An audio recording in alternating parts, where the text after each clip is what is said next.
Средняя стоимость iPhone в России $840. Вы бы хотели купить его по цене американских магазинов за 600.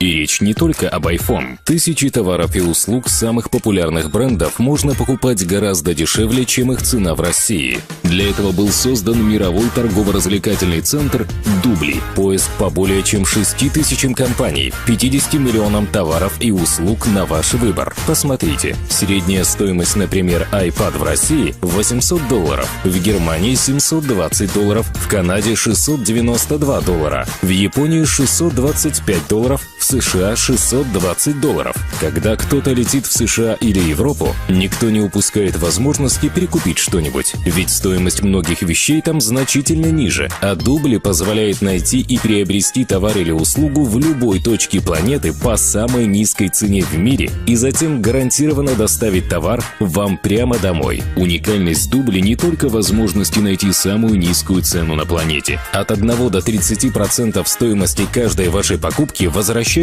на ваш банковский счет. Проект Дубли пришел в Россию не так давно, но сейчас все хотят покупать электронику, одежду, парфюмерию, услуги, туристические путевки и прочие товары по самым выгодным ценам. А Дубли – это уникальный проект, который бесплатно и всем желающим дает эту возможность.